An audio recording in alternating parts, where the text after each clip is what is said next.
Olá, uma boa noite, um bom sábado para você. Que bom que você está aqui conosco hoje para juntos estudarmos sobre o tema do santuário, ok?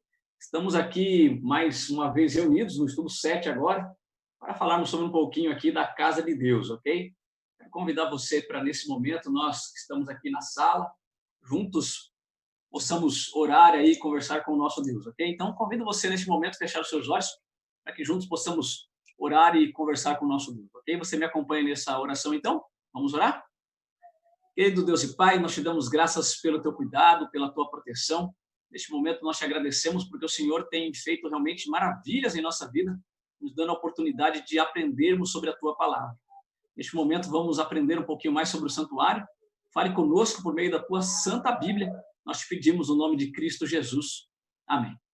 Ok? Vamos aqui estudar sobre o santuário, sobre a casa de Deus. Eu quero compartilhar com você a tela aqui, falando sobre o santuário, e aí a gente avança, tá bem? Então, aqui no estudo do santuário, é interessante aqui que no Êxodo capítulo 25, verso 8, Deus pede, então, ali para que Moisés construa um santuário, né? E o texto aqui diz o seguinte: o povo de Israel foi escravo no Egito por 400 anos. Uma vez libertos por Deus, podiam adorá-lo livremente, e Deus estava ansioso por habitar no meio do povo. Ele instruiu Moisés quanto à construção de um santuário, ok, de um tabernáculo.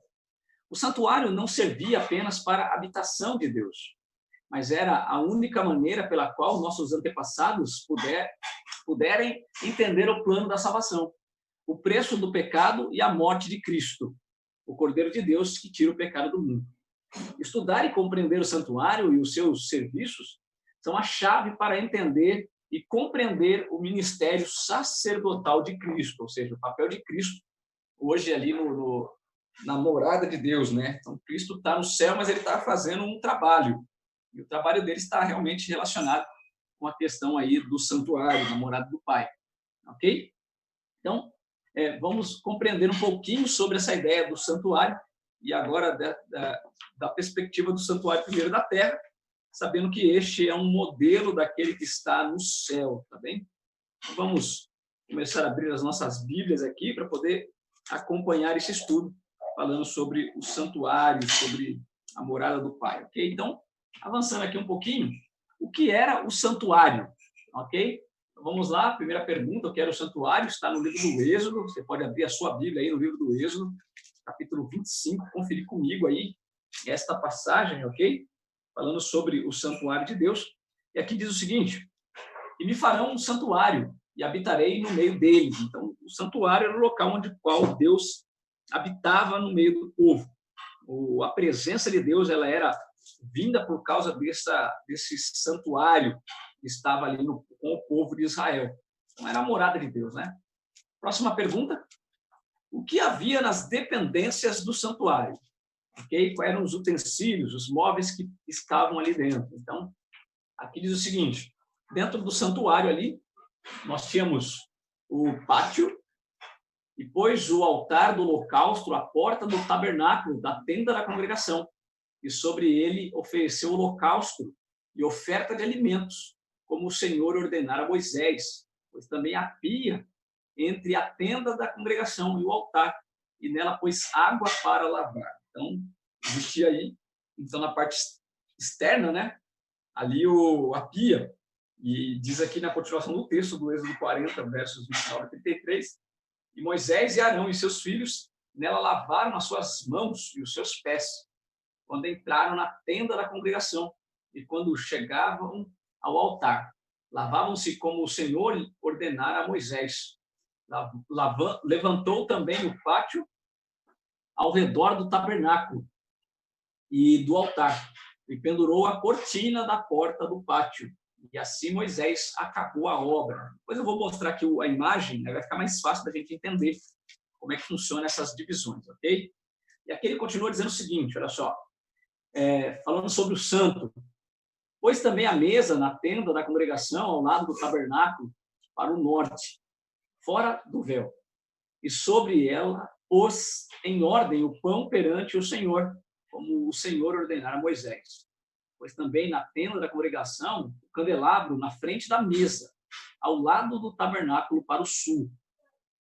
e acendeu as lâmpadas perante o Senhor, como o Senhor ordenara a Moisés. E pôs o altar de ouro na tenda da congregação, diante do véu, e acendeu sobre ele o incenso de especiarias aromáticas, como o Senhor ordenara a Moisés. Então, aqui a gente já tem uma próxima divisão, né, que é o santo, e a terceira ali, a divisão, é o santíssimo, né, parte mais interior. E porás a coberta do propiciatório sobre a arca do testemunho no lugar santíssimo. Então, são 3 lugares: o pátio, o santo e o santíssimo. Quem entrava em cada dependência? Então, vamos ver aí a sequência de quem entrava em cada lugar, né? Então, no pátio, o pecador arrependido. No santo, entrava ali, olha só, ora, estando estas coisas assim preparadas a todo o tempo, entravam os sacerdotes no primeiro tabernáculo, cumprindo os serviços, segundo o texto de Hebreus, capítulo 9, verso 6. Então, quem adentrava ali na parte do santo era todos os sacerdotes. Mas temos um local ali chamado de Santíssimo, ok? Lembra do Santíssimo? Então, quem entrava dentro do Santíssimo? Segundo o texto de Hebreus 9, 7, diz aqui o seguinte: mas no segundo, só o sumo sacerdote, uma vez no ano, não sem sangue, que oferecia por si mesmo e pelas culpas do povo. Então, nós temos o pátio, que entrava ali o pecador, o santo, que entrava o sacerdote, e no Santíssimo, que entrava somente o sumo sacerdote, o sacerdote dos sacerdotes, né? Então, o que se fazia no santuário? Vamos ver aqui o que era feito ali naquele santuário, ok? Então, no pátio, acontecia o sacrifício contínuo, ok? Mencionado no livro de Números, capítulo 28, os versos 1 a 4. Então, 2 vezes por dia, acontecia ali um sacrifício pelo pecado do povo, né? Simbolizava a salvação à disposição de todos, continuamente. A salvação de Cristo é diariamente, ok? Nós temos no lugar santo o sacrifício pelo pecado, mencionado em Levíticos, capítulo 4, versos 27 a 31. Simbolizava a transferência dos pecados do pecador para o santuário, via sacerdote pelo sangue do animal. Então, o pecador ali, ele confessava os pecados sobre a cabeça do animal, então os pecados eram transferidos para este, e então deste os pecados eram levados para dentro do tabernáculo, ou seja, para a morada de Deus. E aí ali então, uma vez por ano, Deus então resolvia a questão do pecado ali, né? Resolvia uma vez por todas. Avançando então ali no Santíssimo, nós temos ali o sacrifício. O que acontecia nele, né? Acontecia o sacrifício da expiação, uma vez por ano, mencionado no livro de Levíticos, capítulo 16, versos 5 a 10, falando ali sobre o dia da expiação, ou o Yom Kippur, o dia do perdão. Simbolizava a remoção de todos os pecados que foram transferidos para o santuário durante o ano. Ou seja, era a purificação do santuário. Então, assim, acabava ali as festividades, né? Era como se fosse um ano novo para eles. Se Moisés construiu esse tabernáculo segundo um modelo que ele viu no céu, então isso aí amplia para a gente algumas perguntas, por exemplo. A prova de que existe um santuário no céu? Então, vamos lá. Olha só, Hebreus capítulo 8, verso 2. Ministro do santuário e do verdadeiro tabernáculo, o qual o Senhor fundou e não o homem. Ou seja, Deus fundou um tabernáculo, um santuário verdadeiro. O que nós tínhamos aqui é uma cópia, ok? É uma sombra das coisas vindouras. Então, segundo o texto de Hebreus capítulo 8, verso 2, existe um santuário verdadeiro e este está no céu, ok? Quem é o sacerdote deste tabernáculo verdadeiro? Então, texto de Hebreus ainda, capítulo 4, verso 14, diz assim: visto que temos um grande sumo sacerdote, Jesus, Filho de Deus, a que penetrou nos céus, retelhamos fielmente a nossa confissão. Então, aqui mostra que Jesus, ele não é apenas um sacerdote, ele é o sumo sacerdote do verdadeiro tabernáculo, ok? Então, ele tem acesso a todos os compartimentos, ele é o sumo sacerdote. Agora, como é que funciona o santuário no céu? Aqui diz Hebreus 8, 3 e 4. Porque todo sumo sacerdote é constituído para oferecer dons e sacrifícios. Por isso, era necessário que este também tivesse alguma coisa que oferecer. Ora, se ele estivesse na terra, nem tampouco o sacerdote seria, havendo ainda sacerdotes que oferecem dons segundo a lei. Está mencionando sobre o Cristo, né? Como funciona isso? Ali ele oferece os sacrifícios.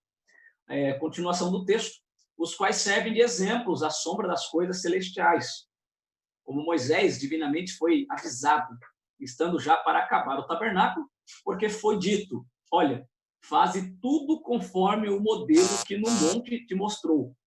Mas agora alcançou ele ministério tanto mais excelente, quanto o de mediador de uma melhor aliança, que está confirmada em melhores promessas. Então, existe um santuário melhor, né? Um santuário celestial, que é o verdadeiro. Quem é a vítima? Uma vez ali que o cordeiro tem que morrer. Então, se o cordeiro tem que morrer, quem é a vítima no santuário celestial? No terrestre, a vítima é o cordeiro. E o do celeste, quem é a vítima? Então, vamos lá. No dia seguinte, João viu a Jesus e vinha para ele e disse, eis o Cordeiro de Deus que tira o pecado do mundo. Está lá em João, capítulo 1, verso 29. Então, apresenta Jesus como sendo o Cordeiro de Deus, o Cordeiro verdadeiro. E em Hebreus, capítulo 10, verso 12, diz assim, mas este, havendo oferecido para sempre um único sacrifício pelos pecados, está sentado à destra de Deus. Então, menciona aqui que Jesus está sentado à destra de Deus e ele também é o Cordeiro de Deus, ou seja, ele é a vítima, ele que morreu para poder pagar ali o preço dos nossos pecados, ok? Essas aqui são aquelas perguntas que nós fazemos introdutórias e agora a gente vai abrir aí para poder falar um pouquinho mais aí sobre o tabernáculo, tá bem? Como vocês mencionaram que não haviam visto uma das pregações que eu fiz sobre o tabernáculo, eu vou tomar a liberdade de abrir aqui um outro PowerPoint, tá bem? E aí a gente conversa um pouquinho sobre isso aí, tá bem? Aqui falando sobre a doutrina do santuário e o santuário terrestre, tá bem? Então, falando aqui sobre a doutrina do santuário e o santuário terrestre, nós temos aqui com base o Êxodo capítulo 25, que menciona ali o texto dizendo que Deus pediu para que Moisés fizesse um santuário para ele, ok? Então, me farão um santuário para que eu possa habitar no meio de vocês. É a forma de Deus estar presente no meio do povo.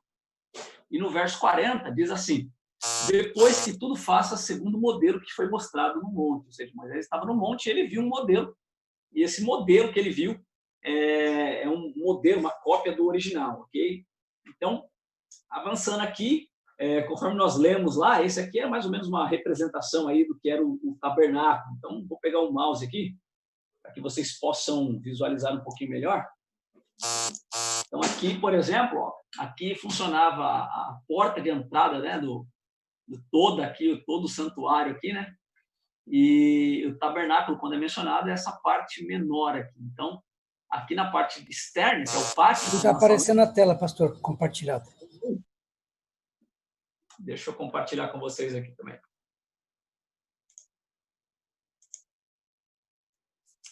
Deixa eu compartilhar com vocês aqui essa tela. Deixa eu ver aqui. Vamos lá. Estão vendo agora aí? Então, sim, agora está bom. Então, aqui é uma representação do tabernáculo, né? Então, vamos lá. Santuário, quando é mencionado, é toda essa parte aqui, maior. E essa parte menor aqui é o tabernáculo, né? Então, vamos lá. Passando dessa representação aqui, como é que funciona? Então, o pátio, onde o pecador entra, né? Oferece aqui o sacrifício, e então queima aqui o animal, né? Dependendo do tipo de pecado. Então, ele queima aqui, oferece. Então, vamos pensar no dia da expiação, onde acontece ali toda a queima do animal. Então, uma vez por ano, o pecador entrava aqui, juntamente, ou melhor, todos os dias o pecador entrava, podia oferecer, mas uma vez por ano o sumo sacerdote entrava, ele fazia expiação, ou seja, pedia perdão pelos pecados dele e da sua família, e agora que ele foi consagrado, ele podia fazer pedidos de perdão para toda a congregação que estava ao redor aqui no acampamento, ok? E uma vez agora que ele pede perdão pelos pecados dele, pelo perdão dos pecados da congregação, ele podia adentrar aqui dentro da parte menor aqui, no tabernáculo, né? Oferecendo ou levando, transferindo o pecado agora que foi confessado para dentro do santuário, para poder dessa forma fazer a purificação, ok? Avançando aqui um pouquinho, nós temos aqui os móveis, os utensílios, né, que eram utilizados. Então, aqui na parte externa, no pátio, nós temos aqui o altar de holocausto, tá bem? Mencionado também o altar de holocausto era onde era queimado aqui o animal, né? E se nós avançarmos aqui, então, ver aqui os próximos móveis que a gente vai mencionar aqui para você. Então, aqui nós temos a pia, tá bem? Então, nessa pia aqui acontecia o quê? Acontecia a lavagem ali, né? Onde eles se lavavam. Eu quero mencionar aqui com vocês, eu estou lendo, estou passando aqui por alto, mas os textos que estão referenciados aí, tá bem? Ou então... Ele é motivação de sorriso, amigo. Só para o sorriso.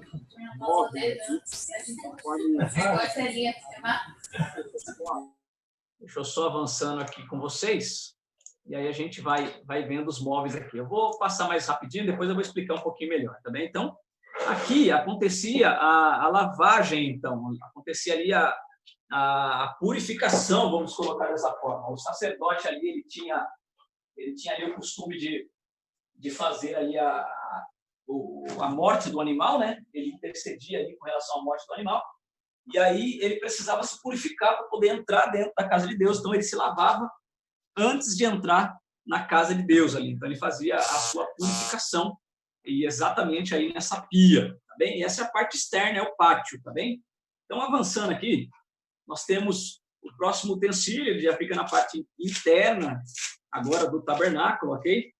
E é o candelabro de ouro. Então, o candelabro de ouro aqui, a função dele era exatamente iluminar ali o local, uma vez que ele era coberto, né? Então ficava escuro. Então, para poder iluminar, ele tinha aqui as suas 7 lâmpadas, e aí então iluminava esse tabernáculo, e aí, como era tudo revestido de ouro, o brilho do ouro ali com essas luzes ficava realmente bem iluminado, e assim a gente está dentro agora do tabernáculo. Estou passando um pouquinho mais rápido só para a gente chegar onde eu estou querendo aqui, tá bem? Então, aqui nós temos a mesa, ok? E na mesa aqui nós temos o pão, os 12 pães aqui, cada pão representando uma tribo, né? Então, esses pães aqui, a mesa com os pães, eles representavam ali as tribos, e tinha exatamente essa função também de entendermos o papel do Cristo quando ele esteve aqui na Terra, tá bem? Avançando um pouquinho mais, nós temos aqui o altar de ouro, ok? Ou o altar de incenso. E nesse local aqui nós temos essa referência aqui onde era queimado o incenso. Então, imagina que durante o ano o sacerdote entrava ali todos os dias e jogava sangue, aspergia sangue na cortina, então cheiro muito forte. Então, esse incenso ele também servia aí para poder deixar um aroma mais agradável do que o aroma do sangue jogado na cortina, né? Então, os pecados eles fedem, né? Mas quando as pessoas oram a Deus ali, esse odor podre é substituído então pelas orações dos santos, tá bem? E dentro ali do Santíssimo nós tínhamos o último móvel, que é a Arca da Aliança, a Arca de Ouro, com a sua tampa ali, a tampa do propiciatório, e a função dela era armazenar ali alguns utensílios, dentre estes a lei de Deus, ok? E além da lei de Deus, ali tinha o bordão de Arão, que floresceu, indicando o sacerdócio ali, né, da família de Arão, e também uma porção de maná, que era guardado ali, mostrando que Deus havia sustentado o povo por todo este tempo, tá bem? Só para a gente avançar aqui, para você entender onde eu quero chegar, olha só que interessante. Nós temos o altar aqui de holocausto, e no altar de holocausto nós temos uma referência bíblica falando sobre a importância de entender a morte do Cristo. Então, se você pegar a sua Bíblia aí e abrir ela no livro de Apocalipse, ok?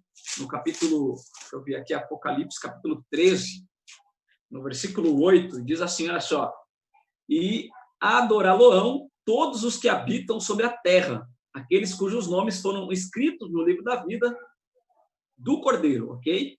Que foi morto desde a fundação do mundo. Então, nós já vimos ali que Jesus é o Cordeiro de Deus que tira o pecado do mundo. Então, como Jesus morreu, ele representa ali, então, o pagamento pelo preço do pecado, ok? Então, nós temos aqui o altar, ou melhor, fugiu o nome agora aqui, o altar de holocausto, ok? O altar de holocausto, onde acontecia ali a queima do animal, ou onde o sacrifício era oferecido. Eu pergunto para você, onde é que Jesus morreu quando esteve aqui na Terra? Ele morreu ali no Monte do Calvário, ele morreu ali sobre uma cruz, pendurado sobre uma cruz, e exatamente representa aí o altar de holocausto, onde Jesus foi oferecido para ser morto, ok? Nós temos aqui também uma pia de bronze, e essa pia de bronze aqui, ela representa, então, a purificação, ou seja, todo aquele que quer entrar dentro do santuário da casa de Deus, a verdadeira casa de Deus, todo aquele que quer um dia estar com Deus, ele precisa reconhecer o sacrifício de Cristo na cruz, que é o altar de holocausto, reconhecer aquilo que Cristo fez por ele na cruz, que é pagando o preço do pecado, tá bem? Na sequência, nós temos ali a pia, ok? E essa pia, ela representa a purificação. Então, todo aquele que quer entrar na casa de Deus, ele precisa reconhecer o seu pecado, reconhecer o sacrifício do Cristo, pedir perdão por estes e então se purificar. E aí, como acontece essa purificação? Olha que interessante isso aqui. Se você abrir a sua Bíblia no livro de Corinto, 1 Corinto, capítulo 10, versículo 2, olha só que interessante que diz aqui. Tendo sido todos batizados, todos quem? Vou ler o verso 1 do capítulo 10 de 1 Coríntios. Ora, irmãos, não quero que ignoreis que nossos pais estiveram todos sob a nuvem e todos passaram pelo mar. Então, Paulo está dizendo que todas as pessoas que saíram do Egito, lembra? Os escravos, todos eles passaram pelo mar. E agora o verso 2 diz, tendo sido todos batizados, assim na nuvem como no mar, com respeito a Moisés. Olha que interessante aqui. Então, Paulo está dizendo que quando o povo saiu do Egito, isso é mencionado no livro do Êxodo, capítulo 12, quando o povo saiu do Egito, eles tiveram que fazer algumas coisas. Dentre elas, eles tiveram que sacrificar um cordeiro, ok? Aqui é a Páscoa do Senhor. Então, Deus pede para que eles sacrifiquem um cordeiro, e esse cordeiro, então, o sangue deste cordeiro, ele pede para que, então, seja passado nas casas, e aqui diz assim, no verso 13 do capítulo 12 do Êxodo, o sangue vos será por sinal nas casas que estiveres. Quando eu vir o sangue, passarei por vós, e não haverá entre vós praga destruidora. Ou seja, o sangue do Cristo sobre nós é o que impede as pragas de caírem e ferirem aqueles que estão debaixo do sangue do Cristo, ok? Lembrando que eles aceitaram o sacrifício, ok? Mataram o cordeiro, todos passaram pelo Mar Vermelho ali, então sendo purificados, ok? Todos eles foram purificados quando passaram pelo mar, ou seja, aceitei o sacrifício do Cristo, agora eu me batizo. E quando eu aceito o sacrifício e me batizo, olha que interessante, agora você pode se achegar mais perto da casa de Deus. Jesus fala isso para Nicodemos. Nicodemos, se não nascer de novo, jamais vai ver a Deus, ok? É necessário nascer de novo, é necessário passar então pelo batismo para poder ver a Deus. E aí então nós temos agora aqui o próximo móvel, que é o candelabro de ouro, ok? Vamos ver aí o que a gente encontra sobre o candelabro de ouro. Falando aqui sobre o candelabro de ouro, nós temos aí, se você abrir a sua Bíblia aí no livro do Êxodo, capítulo 37, a partir do versículo 17, fala sobre o candelabro de ouro. E o que representa, então, este candelabro de ouro, ok? Vou abrir aqui com vocês um livro de Neemias. Deixa eu ver se eu encontro aqui, livro de Neemias. Nós vamos ler aqui o versículo 9. Neemias, não, desculpa, é livro de Números. Números, deixa eu ver se é Números mesmo. Números, capítulo 9, verso 12. Deixa eu só conferir se é Números. 9, versículo 12, mas eu estou achando que é Neemias mesmo. Neemias, vamos lá. Vamos avançar aqui para o livro de Neemias, tá bem? Livro de Neemias, profeta menor, Neemias. Nós vamos encontrar aqui no livro de Neemias essa referência aqui sobre a ideia de que todos eles, além de terem sido batizados, eles passaram aqui, então, a ter uma experiência única com Deus. Então, Neemias, capítulo 9, versículo 12 aqui, Neemias está perto do livro de Esdras, está bem perto do livro de Jó, Então, aqui Neemias, capítulo 9, versículo 12, diz o seguinte, olha só.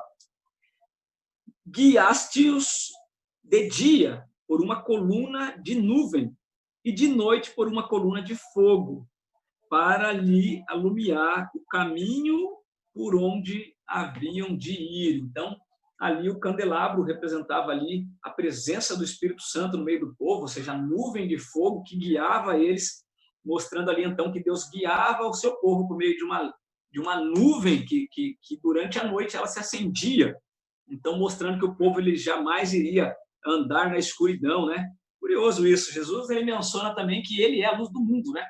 Eu sou a luz do mundo. E essa luz, então, ele também menciona que ele também é a palavra, né? Eu sou o caminho, a verdade e a vida.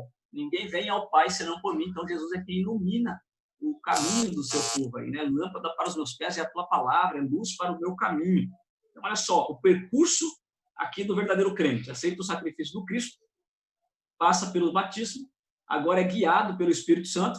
E nós temos agora o próximo utensílio ali, que é a mesa dos pães, ok?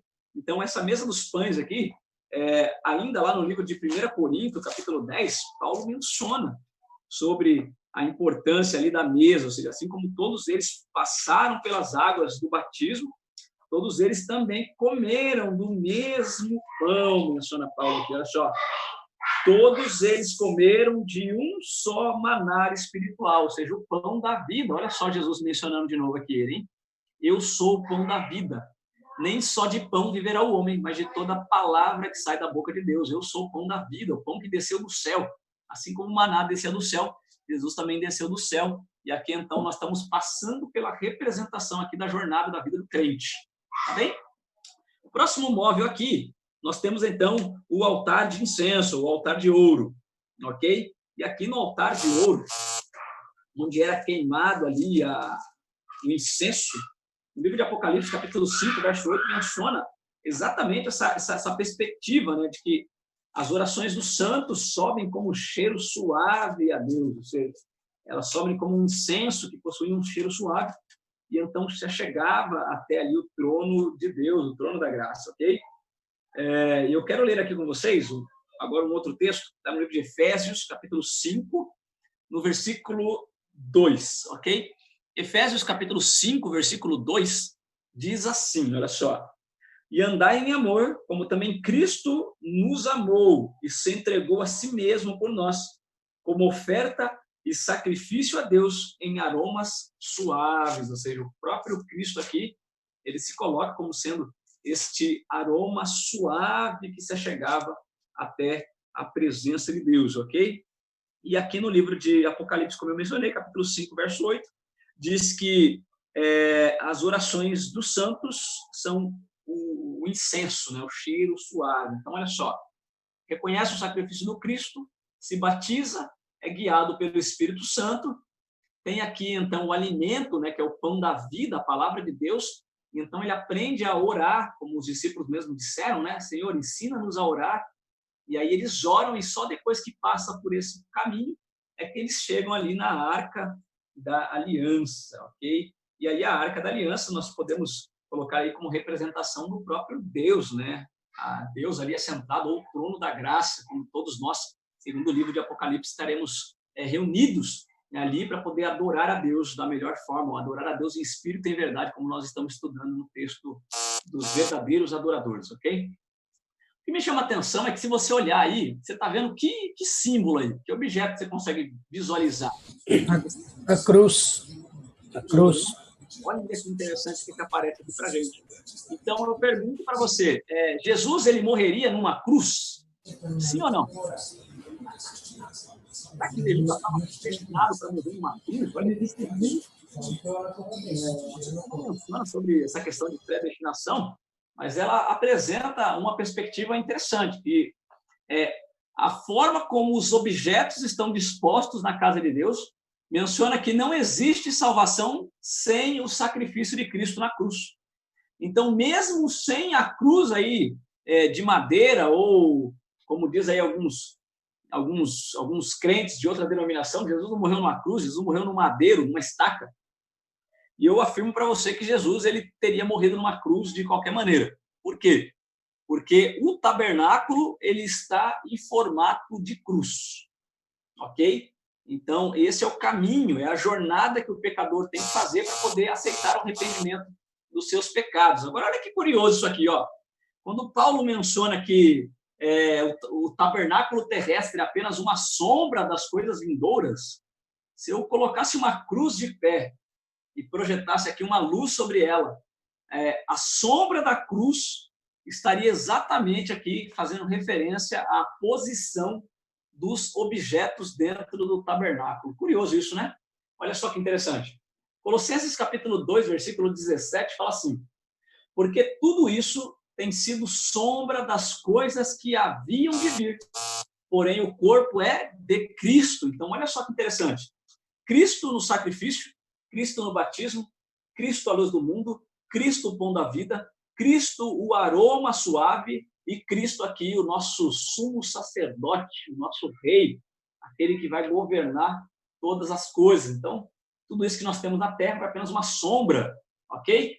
Isso aqui seria um próximo estudo aí, falando sobre as cores do santuário, mas deixa eu ver se o horário nos permite, né? O horário já está avançado aqui, então eu vou deixar essa parte para um outro estudo aí, mencionando as cores do tabernáculo, ok?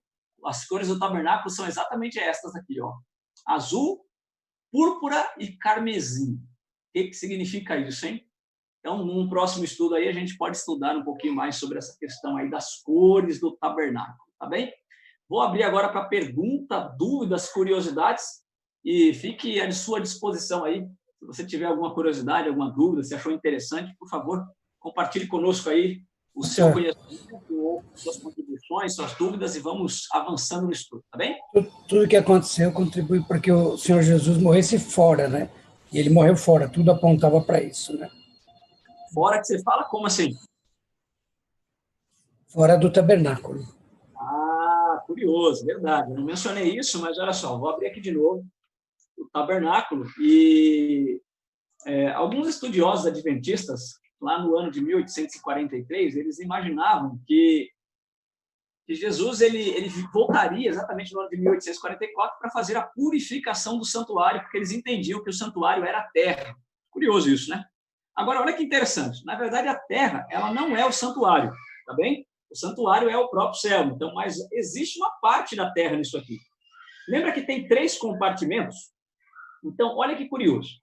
Toda essa parte externa aqui, todos os móveis, todos os utensílios aqui eram feitos de bronze, olha só. Tanto o altar aqui de holocausto quanto a pia, eles eram de bronze, representando que eles estavam na parte externa, ok?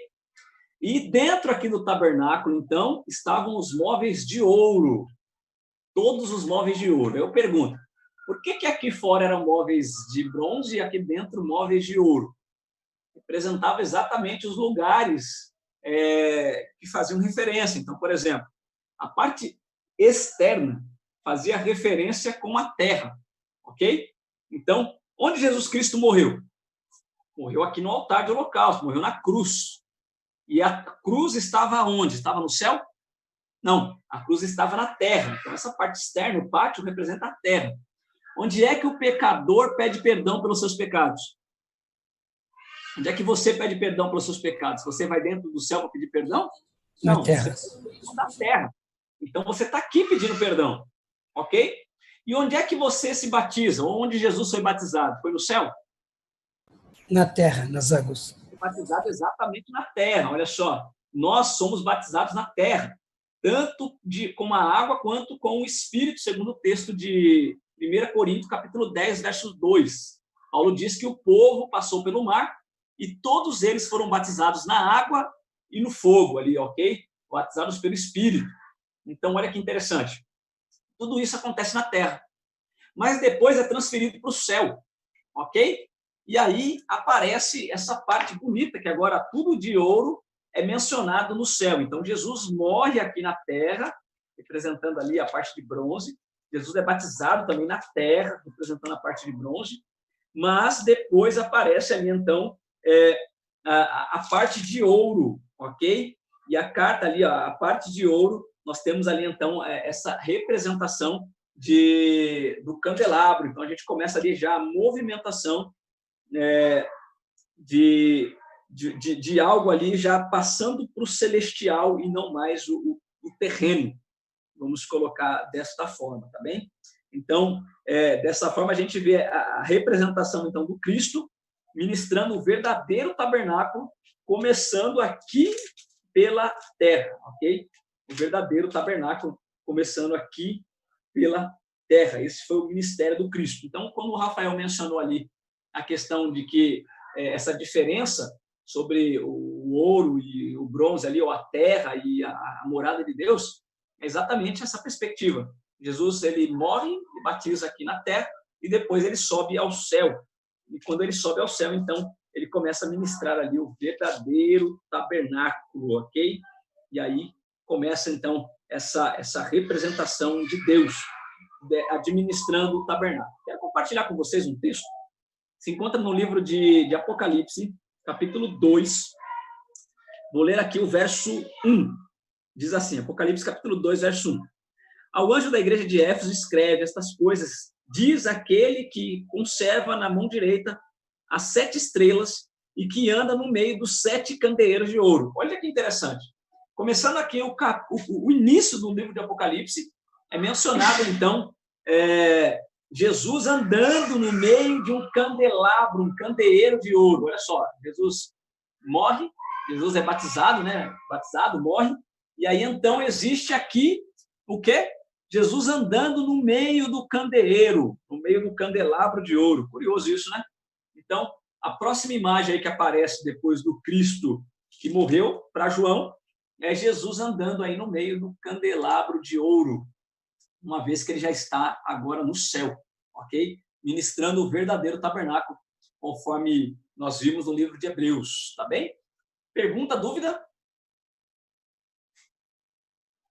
Alguém tem alguma dúvida aí? Para ampliar o conhecimento aí, quem tiver curiosidade... Não, tudo bem. Olha só, esse aqui é o livro Nisto Cremos, ok? Contém as doutrinas da Igreja Adventista, e aqui existe exatamente essa perspectiva, né?